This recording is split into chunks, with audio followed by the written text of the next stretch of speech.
Hello, and welcome to the Extraordinary Talk Show with your host, Della Hill. You are listening to 100.3 Radio St. George. This is a brand new show for a brand new Monday, bringing you some brand new thoughts and ideas. At least that's our hope. I'd like to introduce myself, guys. My name is Della Hill. I consider myself to be a student of the universe. I've been doing a lot of research on the world, the universe, how the world works for a few years, and I think that some of the things I found are interesting, and you might be interested in them too. So welcome to the Extraordinary Talk Show. Today, we are going to talk about getting your thinking out of the box. Now, what does that mean? What that means is that all of us, based on our lives, based on our experiences, based on things that we've been taught, things that we've learned ourselves, our own thoughts, we come up with our own mental programming. And this happens very, very much, especially during the first 0 to 6 or 7 years of our lives. During the time that we are small children, our brains are still building. We don't even have a prefrontal cortex. All of that is still being designed, being built. And during that time, our brains are on full programming mode.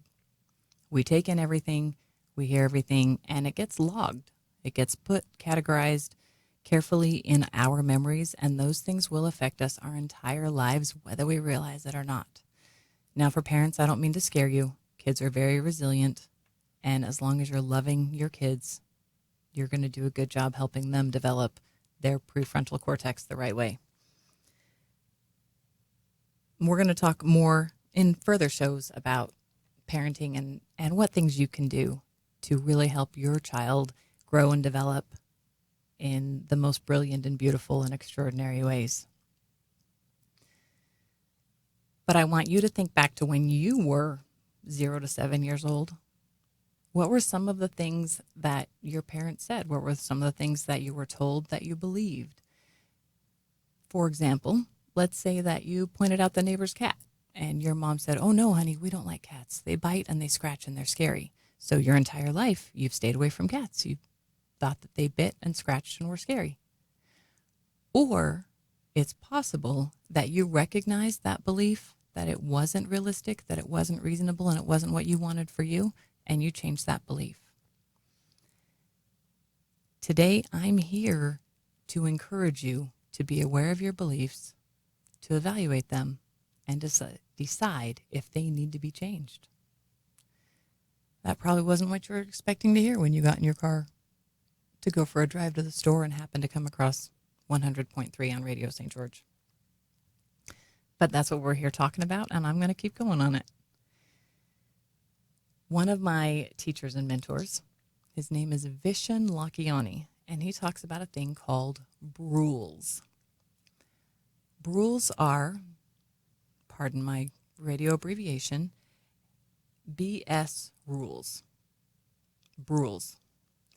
What that means is these are rules that have been put in your life on you that don't fit you. And maybe you never realized it before. In America, we have kind of a track that we expect almost everybody to go on. You're born. If your parents work, which most do, you're going to go to daycare, then you're going to go to preschool, kindergarten, all the way through 12th grade, then you're going to go to college, then you're going to start a career, then you're going to get married, you're going to have 2.5 kids, you're going to live in a house with a white picket fence, and when you're 65, you're going to get a gold watch and retire. Now, you and I know that that's not how it works out for the majority of people, but that's kind of the path that is laid out for us that we're kind of expected to follow and that we spend our lives trying to follow. And maybe that's not the right path for you. Maybe it is. I certainly can't tell you what's right for you. Only you can do that. I'm here to encourage you to actually think about what path is right for you. So some of our rules might be the career path that we were told to follow. Maybe in 5th grade, you took a test that told you you're good at math and therefore you should be an astronomer.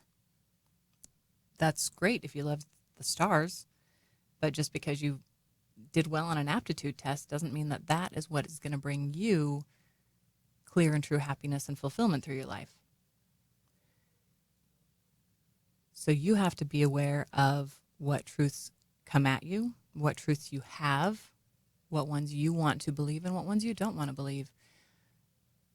I'm encouraging you to look around your life at some of the rules that are there and decide, are those rules that you choose to follow?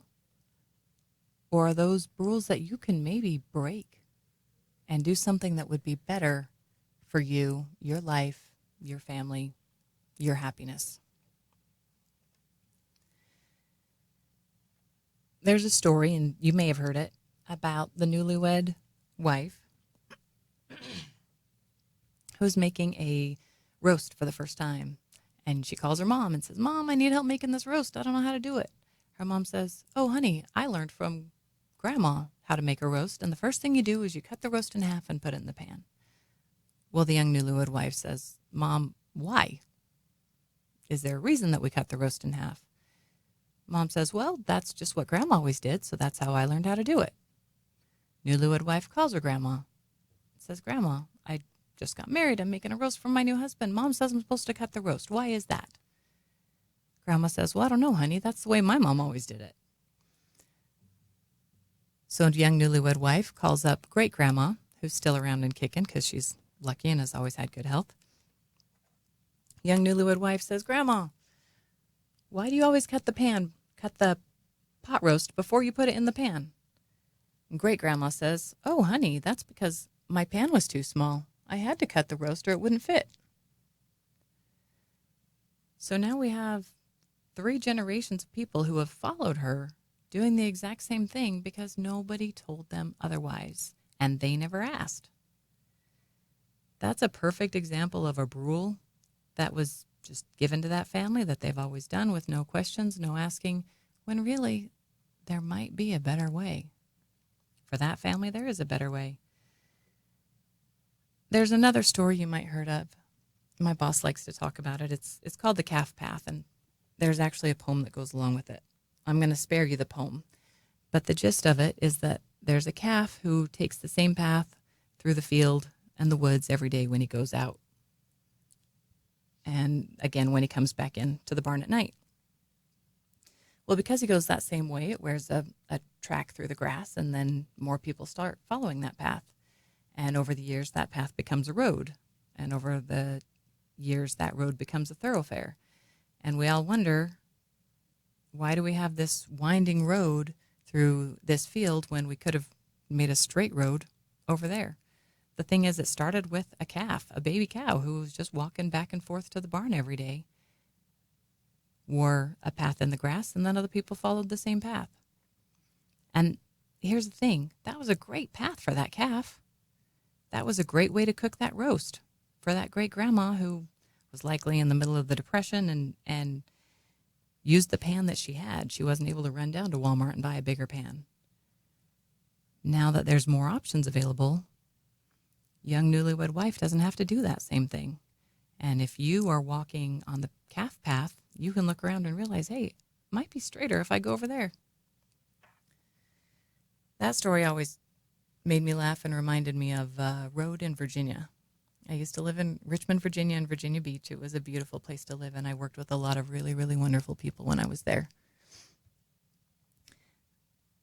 In Chesapeake, Virginia, and actually throughout a lot of Virginia, there's a road called Three Chopped Road. And I love this road. It's everybody knows of it. It's 3 is spelled the way the number 3 is. Chopped is spelled C-H-O-P-T.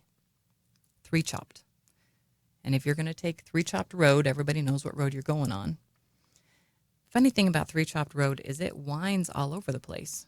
And a lot of times if you're going through mountains and hills, your roads are going to be windy. But this road is windy in some places that it doesn't always need to be. And I asked the story of 3 Chopped Road, why that seemed like an odd name for me. The story goes back to the original American Indians that lived in Virginia.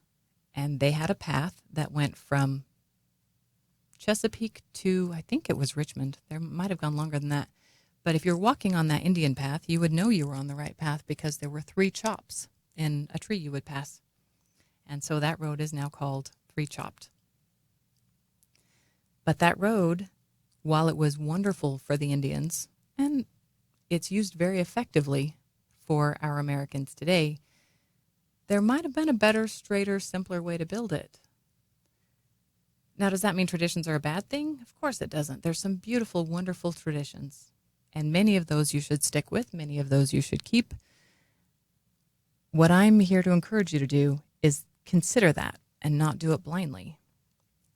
Many of us follow our paths, follow our roads, follow our Brules, simply because it didn't occur to us to do anything different. And when we were kids, our parents taught us to be well-behaved, be obedient, do what you're told. And that was, like I talked about earlier, some of those things that we heard when we were developing our prefrontal cortex that immediately got cataloged and stored in our memory banks. Don't ask questions. Follow along. Do as you're told. Those are rules that we're still following today. So consider for you, because that's why I'm here. I mean, I like to talk, and I can come in here and talk for half an hour, and it's not that big of a deal for me because I can ramble. But I didn't come in here to ramble for me. I came in here to ask you the question. What rules are you following in your life simply because you haven't thought about it? Because it never occurred to you to do anything different? Or because something different that might have occurred to you doesn't seem like a realistic option for you? And that's sad. And I'm here hoping that by listening to me talk to you through these speakers that are coming out of your car or wherever you're listening to, that you'll realize you have the power to change your life. You have the ability to look at those rules, decide what's right for you, decide what's not right for you, and follow those things. And some of those things that seem like they're out of reach, well, you think maybe you're following that rule because you don't really have another option. I want to help you see that there's other options. I want to help you see that there are other choices you can make. Just because this path has been laid out in front of you, whether you're on the calf path or 3 chopped or you're cutting a roast in half, there's other options. If that's what you choose to do and if that's what brings you joy, then my goodness, you do that. But maybe there's other ways that could bring you more joy. So in those early years of our life, we develop those ideas, those thoughts. In fact, we develop a filter through which we look at the world.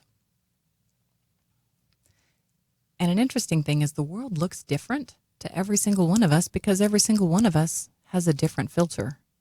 You might look at a painting and your friend looks at the same painting and the two of you don't see the same thing.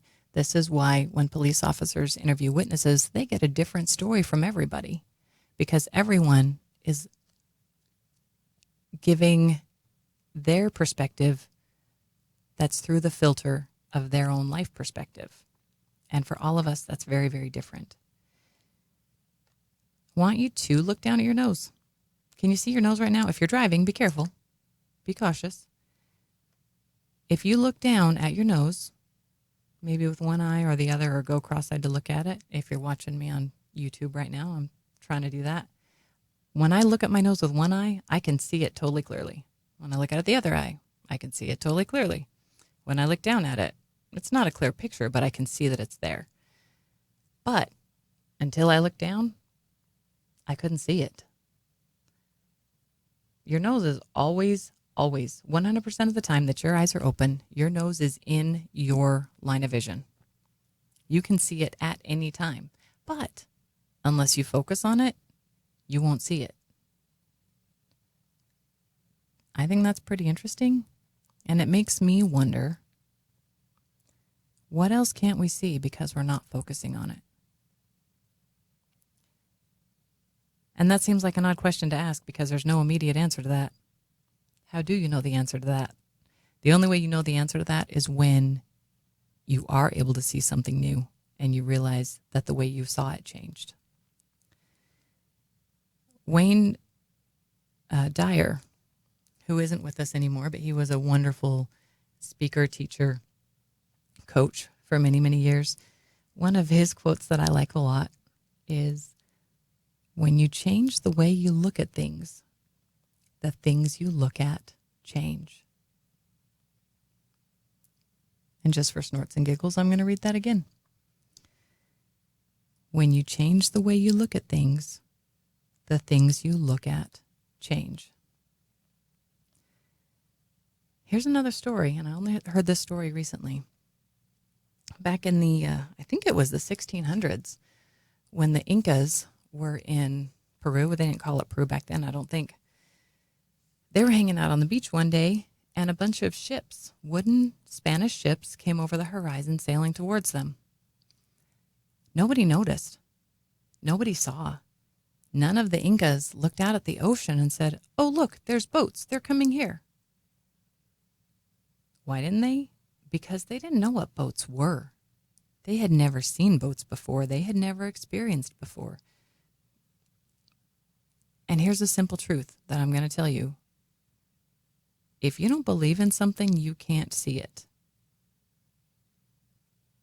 If you don't believe that you can be a better person, you're never going to see yourself become a better person. You've seen your child do this. When your child doesn't believe there's a stain on the floor from their Kool-Aid that they just spilled. I don't see it. It's not there. But these Incas, they didn't know what boats were. They didn't see them because it was something that did not enter into their brain. They didn't have neurology that was compatible with boats. That might seem silly to you because you're so familiar with boats. But for these people, it was an all new thing. Their shaman went out on the beach. He looked out at the ocean and he was aware of the boats. He had never seen them before, but he was in a visual place where he was able to recognize and see what they were. When he pointed them out to his people recognized them. But until they were explained and pointed out, the Incas never saw those Spanish boats coming. They literally didn't see them coming. And again, that makes me ask, what else is right in front of my face that I can't see? Well, there's my nose for one thing, but what else? What else do we have in our lives that if we put our attention on it, we could see it? Now, my whole point of today's show is to help you be aware of what your thoughts are, maybe what your limitations are, and sometimes finding exactly what our limitations are is easier said than done. But be aware that you have them. Be aware that through the perspective of your life, through the filter that you have adopted as you've gotten to the point in your life that you're at, you have developed your own filter, your own perspective. And maybe, just maybe, some of the things that you're doing in your life aren't working for you. Some of the things that you believe. This might be thought patterns. It might be beliefs about yourself. It might be beliefs about the world. It might be religious beliefs. Now, please, I'm not trying to tell you to do this or do that or join any religion or sect or group. The only thing I want you to do is be more aware of your thinking and recognize what things you can change, what things suit you, what things work for you, what things have you always believed just because that's what you were told.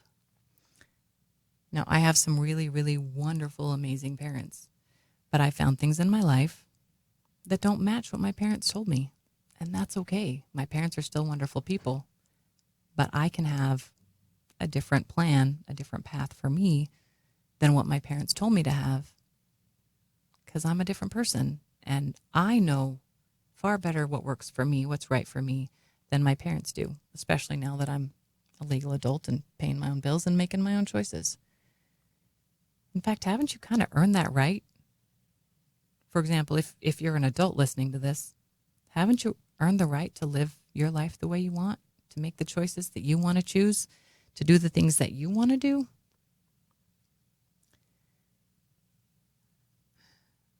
A funny thing has happened to me lately. I found out I don't really like red meat. It's okay. I like a burger now and then, but I'll never, ever finish a steak. I get a few bites in and I'm kind of done. But here's the thing. When I was a kid, steak was the bomb. Man, we had 7 kids in our family. If we were having steak and you got more than 2 ounces, that was a good night. That was something that you should appreciate. To me, growing up, steak was a sign of that you were doing well. If you're feeding your whole family steak for dinner, it's because Dad got a bonus, right? And that's something that you celebrate and you look forward to that and you're happy about that. Except, I don't really, and don't tell my husband, I don't really like steak. And guess what? I'm an adult now. I pay my own bills. I do my own grocery shopping. If I don't want to buy steak, I don't have to buy steak. I found this with several other foods that I found that I've been aware of. Things that I've always eaten because it was put in front of me. Because when I grew up, like I said, we had 7 kids in our house, and there was usually a couple other people staying there just because. There was 2 kinds of people, the quick and the hungry. If food got put in front of you, you ate it, and you ate it fast. And if you were lucky, you might get seconds. But otherwise, you were just grateful to have the first serving that you got. And I went with that, and I went through the idea of don't waste food, don't waste food. And I did that for years and years and years, and I ate foods that I didn't really like, and I ate all of those foods because I was told if it's put in front of you, you got to eat it. Guess what? That's a Brule. For me, that is a BS rule. Just because it's put in front of me doesn't mean I have to eat it. I can go to the store. I can buy the foods I want. If somebody else offers it to me, I can politely, with love and compassion in my heart, decline. I don't have to eat that just because somebody puts it in front of me. And that's what I always believed as a child. So that's an example of a really perfect Brule. And these Brules truly, truly limit what we're able to do, what we can accomplish, and what we can attract into our lives. Another thought that I read last week is the thought that everything is weird until it becomes mainstream. So as you're evaluating new beliefs, let's say that you hear a new idea, you hear a new thought, maybe you hear about a new food, maybe you hear about a new radio show. You're going to decide for yourself if that's something that you're interested in or not. And you might say, hey, you got to listen to this radio show. It's weird. Guess what? Everything is weird until it becomes mainstream. There was a time when Farrah Fawcett, back in the 60s, maybe early 70s, was on the cover of a magazine jogging, and people were shocked. Why is Farrah Fawcett jogging? And I mean, she looked great. She was Farrah Fawcett. But she'd done this interview where she talked about how much she enjoyed running. That getting out, running, stretching her legs, it just made her feel good. And people were shocked. Running? Why? Is this somebody chasing you? Why on earth would you run if there's not someone chasing you? That was the beginning of our fitness revolution that we are still in. There was a time that jogging was weird.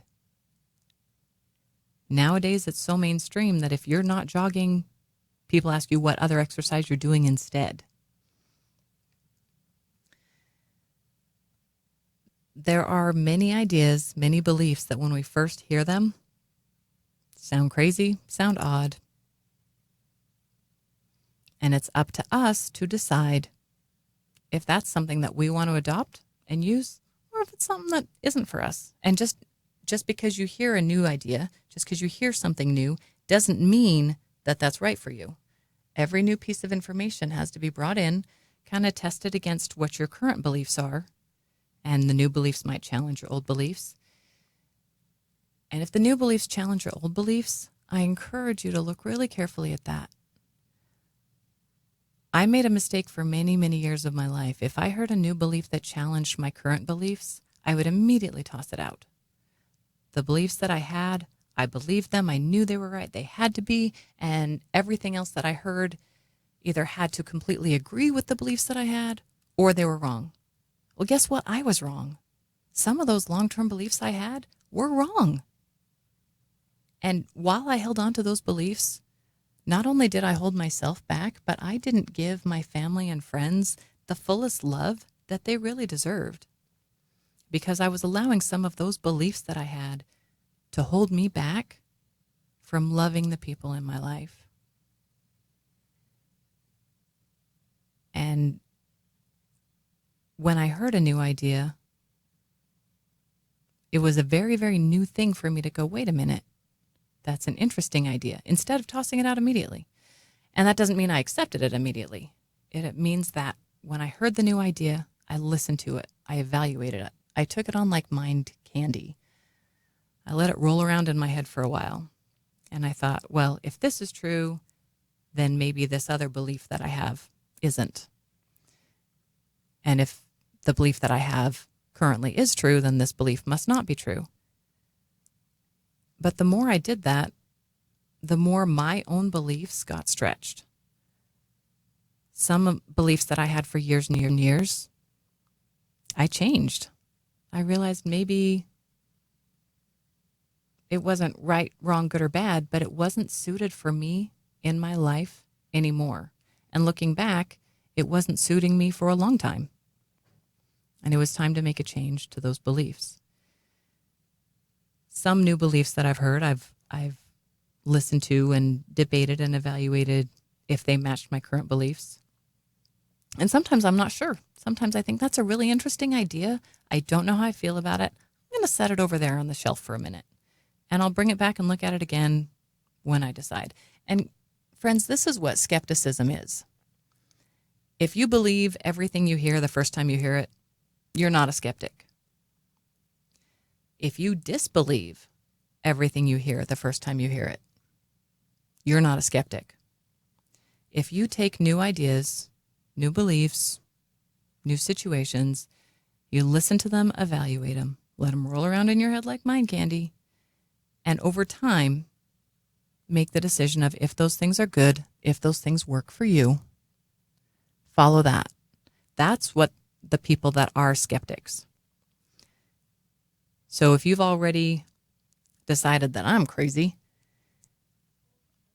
well, can ask yourself, are you truly giving me the benefit of the doubt? Maybe you don't like my voice, maybe you don't like what I'm talking about, and that's fine. Change.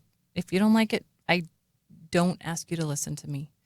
I only ask you to listen to me if you're finding something new that might change your line of thinking. And guys, my time is up here, but here's what I want to say. I'm not here to tell you what to think. I'm here to encourage you to think for yourself. I'll see you next week on the Amazing Talk Show, on the Extraordinary Talk Show.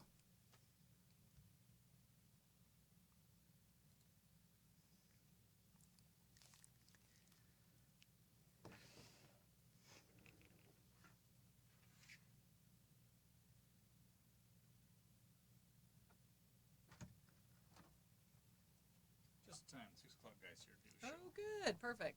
I just 15 seconds ago hit that. I did 15 minutes and hated it. Yeah. So start it over. Oh, okay. I hope that was okay. Oh, I Sure. haven't hit pause on here yet.